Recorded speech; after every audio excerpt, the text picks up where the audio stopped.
A very good morning to all students. Today we will discuss our new topic, that is Einstein photoelectric equation. Students, before studying about Einstein photoelectric equation, हमें एक चीज पता होनी चाहिए, what is photon. हम ज्यादा information इसके बारे में अगले लेक्चर में पढ़ेंगे, बट कुछ basic. According to quantum theory के अनुसार क्या था स्टूडेंट कि हमने एक नई टर्म सीखी, फोटोन. फोटोन क्या है? आप सबको पता है कि light is made up of energy and all this energy packets, जो ये एनर्जी पैकेट्स हैं और बंडल ऑफ एनर्जी, इनको हमने क्या नाम दे दिया? Photon. I repeat, as you all know, or we can say that light consists of particles. और इस पार्टिकल को हम क्या कहते हैं? Photon. So we can say that light consists of particles called photon. जो पार्टिकल्स लाइट कंसिस्ट करती है उनको हमने क्या नाम दिया स्टूडेंट्स? फोटोन. और आप छोटे क्लासेस में पढ़ते आ रहे हो कि light is made up of energy, और इन्हीं एनर्जी बंडल्स को और एनर्जी पैकेट्स को हमने क्या नाम दिया है? फोटोन. ये फोटोन जो आपके टर्म है स्टूडेंट्स, फोटोन आप और इसकी कैरेक्टरिस्टिक्स हम अगले उसमें पढ़ाएंगे वीडियो में, बट फोटोन की एनर्जी क्या होती है? E फॉर्मूला होता है E equal to H nu. यहां पे H क्या है? Planck's constant. प्लैंक्स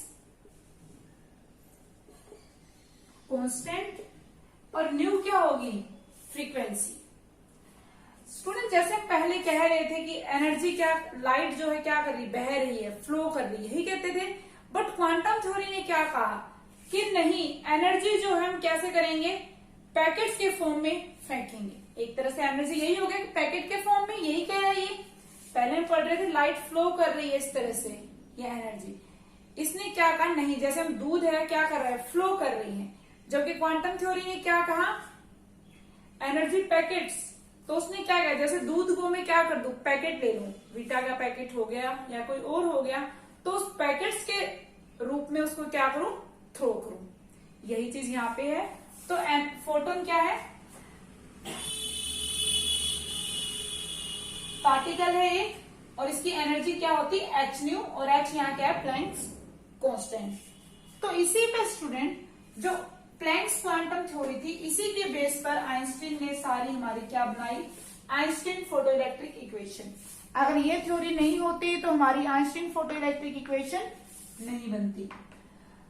तो आपने क्या पढ़ा था? फोटोइलेक्ट्रिक इफेक्ट पढ़ा था अभी. तो फोटोइलेक्ट्रिक इफेक्ट क्या कहता है? अगर हमारे पास कोई मेटल फोटोसेंसिटिव प्लेट है और मैं उसके ऊपर हाई फ्रीक्वेंसी या हाई एनर्जी और हाई फ्रीक्वेंसी रेडिएशंस को फॉल कराती हूं, हाई फ्रीक्वेंसी रेडिएशंस को क्या करवाती हूं? हाई फ्रीक्वेंसी रेडिएशंस को अगर फॉल करवाती हूं तो इसके अंदर से इलेक्ट्रॉन्स क्या होंगे स्टूडेंट्स? एमिट होंगे. यही हमारा फोटोइलेक्ट्रिक इफेक्ट था. When a high frequency radiations falls on a photosensitive plate, then electron या photo electrons will emit from it. उससे क्या होंगे? इलेक्ट्रॉन्स एमिट होंगे. अब आइंस्टीन ने क्या कहा? जब when the light of energy H new falls on metal surface, then electron will absorb this energy and will be used in following two ways. तो उसने कहा कि हमने जब कोई लाइट है जिसकी एनर्जी हमने क्या है? एनर्जी अभी हमने पढ़ा था. एनर्जी क्या होगी? फोटोन कह लो या कोई फोटोन है या लाइट है, लाइट ऑफ एच न्यू. तो किसी भी हम मेटल सरफेस पे, मेटल फोटोसेंसिटिव सरफेस पे जब इंसिडेंट करवाएंगे, तो इंसिडेंट करवाने के स्टूडेंट्स ये जो इलेक्ट्रॉन्स है एनर्जी को दो तरह से यूज करेगा. वो दो तरह से कैसे यूज करेगा? फर्स्ट क्या करेगा? कुछ अमाउंट एनर्जी जो मान लो हमने एनर्जी दे रखे उसके कुछ अमाउंट ऑफ एनर्जी क्या हो जाएगी, यूज हो जाएगी इलेक्ट्रॉन्स को मेटल सरफेस से बाहर निकालने में। हमने पढ़ा था इलेक्ट्रॉन्स क्या है, वहां पे अट्रैक्टिव फोर्स है उनके बीच में और पोटेंशियल एनर्जी भी है, जिसकी वजह से इलेक्ट्रॉन क्या है, मेटल सरफेस के अंदर तो मूव कर सकते हैं, बट जब तक हम उन्हें कोई एनर्जी ना दें तो वो अपने आप बाहर नहीं आ सकते। तो इसने क्या कहा, कुछ अमाउंट ऑफ एनर्जी हमारी क्या हुई, खर्च होगी इलेक्ट्रॉन को मेटल सरफेस से बाहर निकालने में। So you can say that an amount of energy is used to liberate an electron outside the metal surface, electrons को वहां से बाहर निकालने में। तो क्या लिखूं,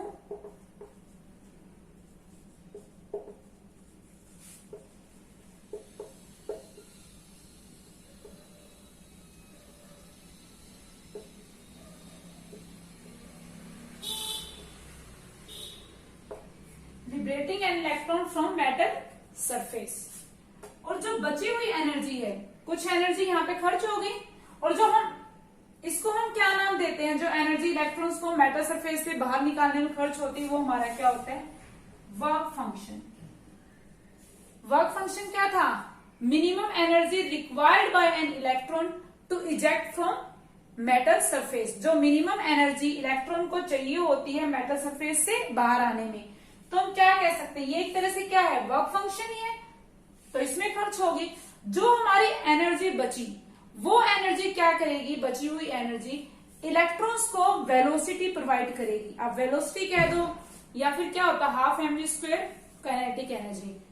तो वो जो बची हुई एनर्जी है वो इलेक्ट्रॉन्स को क्या देगी, वेलोसिटी प्रोवाइड करेगी। और यू कैन से सम बुक्स में लिखा होता है it will give kinetic energy to emitted photo electrons, कि वो क्या करेगी, जो एमिटेड फोटो इलेक्ट्रॉन्स है उनको काइनेटिक एनर्जी देगी। तो वो उनको क्या होगा, वेलोसिटी या फिर काइनेटिक एनर्जी देने में क्या हुई, खर्च हुई। तो हमने देखा जो एनर्जी थी वो दो तरह से खर्च हुई, कुछ उसको मेटल सरफेस से बाहर निकालने में, जैसे यहां तक ले आई इलेक्ट्रॉन्स को सरफेस से, जिसे हम क्या कहते हैं, वर्क फंक्शन, और दूसरी क्या है, उसको काइनेटिक एनर्जी प्रोवाइड करने में। तो इससे हमें क्या पता चला कि जो हमारी एनर्जी है और जो ये इलेक्ट्रॉन्स जब निकलेंगे काइनेटिक एनर्जी मिलेगी, वो उसको क्या होगी, मैक्सिमम काइनेटिक एनर्जी मिलेगी। मैक्सिमम कैसे मिलेगी, ये क्या है, वर्क फंक्शन फाई नॉट में खर्च हुई यहां से, और ये इसको काइनेटिक एनर्जी दे दी फोटो इलेक्ट्रॉन्स को। तो स्टूडेंट्स में क्या लिख सकती हूँ यहाँ पे,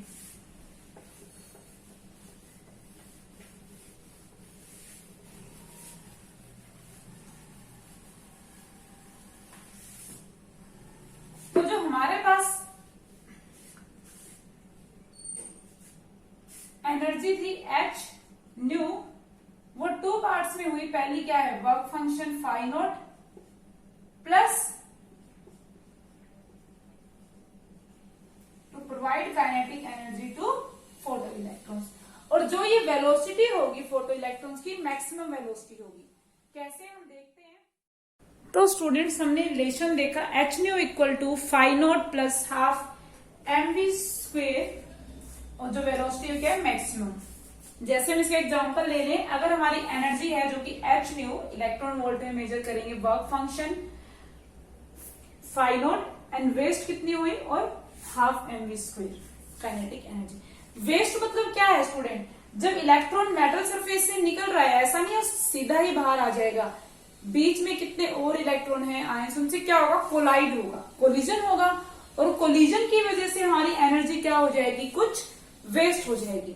जैसे मैंने मान लिया एनर्जी थी जो आपकी एच न्यू 80 इलेक्ट्रॉन वोल्ट थी, वर्क फंक्शन मैंने किसी मेटल का माना 20 इलेक्ट्रॉन वोल्ट, तो हो सकता है कुछ भी वेस्ट ना हो, इलेक्ट्रॉन सीधा बाहर आ जाए, तो बची हुई सारी एनर्जी, रिमेनिंग एनर्जी क्या मिलेगी, उसे वेलोसिटी प्रोवाइड करेगी, और we can say that kinetic energy provide करेगी। ये भी हो सकता है कि हमने 80 इलेक्ट्रॉन वोल्ट दी, 20 खर्च हुई, 30 कोलिजन में जो आपस में कोलिजन हुआ उसमें वेस्ट हो गई, तो हमें जो काइनेटिक एनर्जी मिलेगी वो क्या मिलेगी, 30। अनदर इंपॉर्टेंट केस क्या हो सकता है, 80 हमने प्रोवाइड की, 20 वर्क फंक्शन में खर्च हुई, 60 वेस्ट हो गई। हो सकता है बहुत ज्यादा कोलिजन हुआ, कुछ भी हो, उसकी एनर्जी कितनी वेस्ट होगी, 60, तो काइनेटिक एनर्जी क्या है, उसे नहीं मिलेगी। तो students, when there is no collision electrons comes out most efficiently. जब कोई भी कोलिजन नहीं हो रहा, इलेक्ट्रॉन बड़े आराम से क्या मेटल सरफेस से निकल जाएगा, और उस टाइम जो उसको वेलोसिटी या काइनेटिक एनर्जी मिलेगी वो क्या होगी, मैक्सिमम होगी। तो इस केस में जैसे क्या है, कोई भी कोलिजन नहीं हो रहा तो एनर्जी वेस्ट नहीं हो रही, हमें जो काइनेटिक एनर्जी मिल रही है वो क्या मिल रही है स्टूडेंट, मैक्सिमम। तो यहाँ पे भी जो हमारा केस है, हमने क्या लिया, आइडियल केस लिया है। तो यहाँ पर क्या है, हमारी काइनेटिक एनर्जी, और हम कह सकते हैं वेलोसिटी हमें क्या है यहाँ पर मैक्सिमम मिल रही है। तो स्टूडेंट, अगर मैं यहां से काइनेटिक एनर्जी देखना चाहूं आपकी,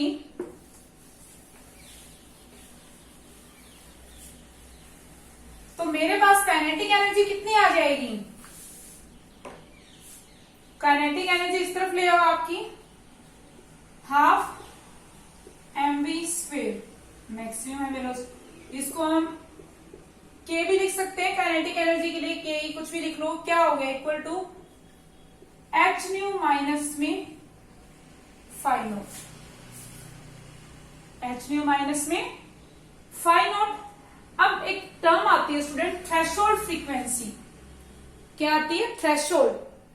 थ्रेशोल्ड क्या होता है, threshold frequency is the minimum frequency, I repeat, is the minimum frequency required by an electron to eject from metal surface.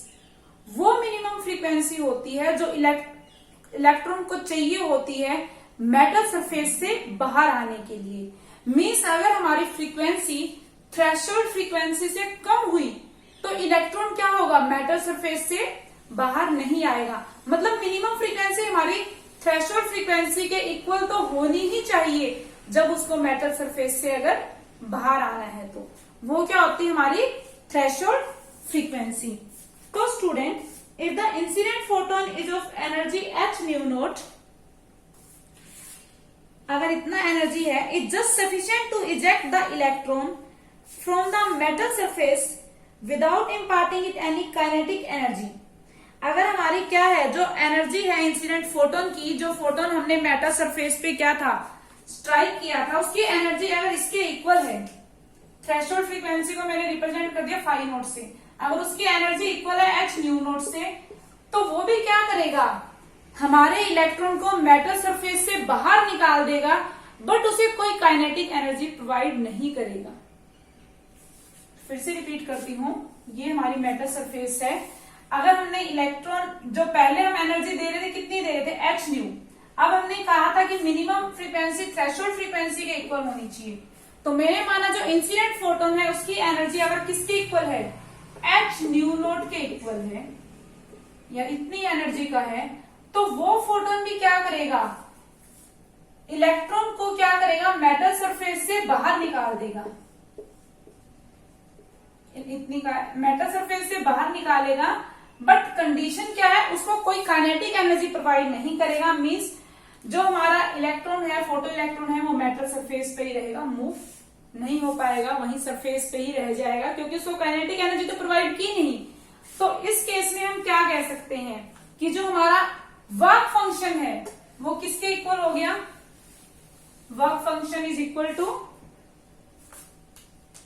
और phi naught is equal to h nu naught, इसी के equal हो गया। तो हमारे पास जो इक्वेशन है kinetic energy की, half mv² max equal to h nu minus में h न्यू नॉट। इसको मैं लिख सकती हूं half mv², h common, Planck's constant, nu minus में न्यू नॉट। तो ये हमारी है most important Einstein photo electric equation, जो आइंस्टीन ने हमें इक्वेशन दी मैथमेटिकल परफॉर्म करके, ये हमें आइंस्टीन ने इक्वेशन दी। अब मेन चीजें स्टूडेंट, इन इक्वेशन से हमें कुछ इंपॉर्टेंट बातें पता चलती है, वो बातें मैं आपको बता देती हूं।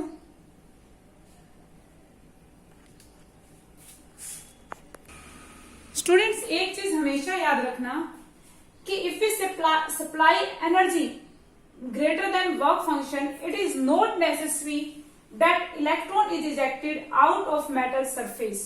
ये कोई जरूरी नहीं है कि हमारी एनर्जी क्या है, अगर वर्क फंक्शन से ज्यादा है तो इलेक्ट्रॉन क्या है, मेटल सरफेस से बाहर आएगा ही आएगा. इलेक्ट्रॉन में कम आउट, हो सकता है वो बाहर आए भी और हो सकता है वो बाहर ना भी आए. जैसे हमने लिया था एग्जांपल कि हमने 80 इलेक्ट्रॉन वोल्ट दी थी जिसमें वर्क फंक्शन क्या था, 20 इलेक्ट्रॉन वोल्ट, और हमने देखा 60 इलेक्ट्रॉन वोल्ट उसने एनर्जी क्या कर दी, खर्च कर दी. तो 80 तो हो गई, इलेक्ट्रॉन क्या है, मेटल सरफेस से बाहर ही नहीं आया. तो ये कोई जरूरी नहीं है कि एनर्जी हमारी सारी इसी काम में यूज हो रही है. हो सकता है कि हमने क्या किया कि इलेक्ट्रॉन आपका बाहर आ भी सकता है और नहीं भी आ सकता. हम ये कोई नहीं कह सकते कि मैंने जो एनर्जी दी है E equal to 100 electron volt है और जो वर्क फंक्शन है वो 60 इलेक्ट्रॉन वोल्ट है, तो आपका जो इलेक्ट्रॉन है वो मेटल सरफेस से बाहर आएगा ही आएगा. नो, ये कोई जरूरी नहीं है, गारंटी नहीं है कि इलेक्ट्रॉन मेटल सरफेस से बाहर आएगा. ये क्या है, इलेक्ट्रॉन आ भी सकता है और नहीं भी आ सकता. ओके स्टूडेंट्स, तो हम जो हमने आइंस्टीन फोटो इलेक्ट्रिक इक्वेशन निकाली थी उससे रिलेटेड ही कुछ चीजें जो हमें पता चली वो बात कर लेते हैं. हमारी आइंस्टीन फोटो इलेक्ट्रिक इक्वेशन क्या थी, half mv square h nu minus में न्यू. अब एक चीज कही जाती है कि जितने फोटोन फॉल होंगे मेटल सरफेस पे उतने ही इलेक्ट्रॉन्स, फोटो इलेक्ट्रॉन्स इजेक्ट होंगे. Means number of photons falling on metal surface is equal to number of photo electron ejected from metal surface. नहीं बेटा, ये बात बिल्कुल सही नहीं है, वो इक्वल नहीं होंगे कभी भी कि जितने फोटोस मेटल सरफेस पे हमने फॉल किए उतने ही इलेक्ट्रॉन मेटल सरफेस से बाहर निकलेंगे. नो, कि नंबर ऑफ जो फोटो इलेक्ट्रॉन मेटल सरफेस से जो रेशियो होगा, number of photons falling on metal surface means photo electron, sorry गलत हो गया, ratio of number of photo electrons ejected from metal surface और number of photons falling on metal surface is less than 1. क्योंकि ये क्या है, ज्यादा होंगे हमेशा, ये क्या होंगे, कम होंगे, तो ये रेशियो हमेशा क्या होगा, 1 से छोटा होगा, ना कि बड़ा होगा. क्योंकि ये कम निकलेंगे, ज्यादा होंगे तो डिनोमिनेटर में वैल्यू क्या है, बड़ी होगी, तो जो रेशियो होगा वो क्या होगा, कम होगा, 1 से लेस होगा. ये कहा जाता है कि एक फोटो इलेक्ट्रॉन्स को एमिट करता है, but it is not necessary. दूसरी चीजें हमें ये पता चलती है, जब हम ये कहते हैं कि नंबर ऑफ फोटोन्स, जितने ज्यादा नंबर ऑफ फोटोन्स हम मेटल सरफेस पे डालेंगे उतने ही ज्यादा फोटो इलेक्ट्रॉन्स वहां से एमिट होंगे. या हम कह सकते हैं किस पे डिपेंड करते हैं ये चीजें, इंटेंसिटी पे. मीन्स जितनी ज्यादा हम इंटेंसिटी को इंक्रीज करेंगे, इंटेंसिटी इंक्रीज करने का मतलब कि जो नंबर ऑफ फोटोन्स को मेटल सरफेस पे हम इंसिडेंट करवा रहे हैं उनको इंक्रीज करना. तो जितने ज्यादा हम इंटेंसिटी को इंक्रीज करेंगे उतने ही ज्यादा हमारे फोटो इलेक्ट्रॉन्स एमिट होंगे. बट इंटेंसिटी को इंक्रीज करने का मतलब ये बिल्कुल भी नहीं है कि आप उनकी एनर्जी बढ़ा रहे हो. नो, उनकी एनर्जी तो वही रहेगी बट अमाउंट बढ़ जाएगा फोटो इलेक्ट्रॉन्स का.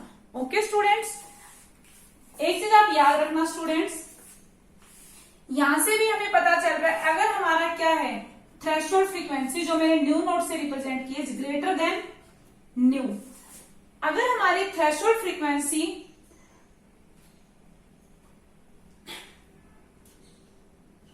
इज ग्रेटर देन सिंपल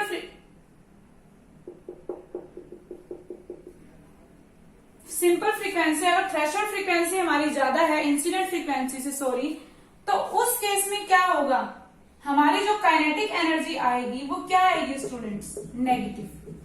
यही आएगी. अगर ये वैल्यू बड़ी है ये छोटी है तो वो क्या आ जाएगी हमारी, नेगेटिव. और as you all know kinetic energy never not negative. तो मीन्स ये कंडीशन सही नहीं है. आप ये कह सकते हो थ्योरेटिकली, मीन्स अगर थ्रेशोल्ड फ्रीक्वेंसी हमारी क्या है, नॉर्मल इंसिडेंट रेडिएशन की फ्रीक्वेंसी से ज्यादा है तो उस केस में एमिशन पॉसिबल नहीं है, फोटो इलेक्ट्रॉन्स एमिट नहीं होंगे। अनदर, इफ दिस फ्रीक्वेंसी और incident frequency is greater then threshold frequency, तो इस केस में क्या होगा, अगर ये ज्यादा है तो वैल्यू पॉजिटिव, तो हम देखेंगे kinetic energy is directly proportional two means जितनी ज्यादा हम फ्रीक्वेंसी को इंक्रीज करेंगे उतनी ही हमारे फोटो इलेक्ट्रॉन्स की क्या होगी, काइनेटिक एनर्जी इंक्रीज होगी।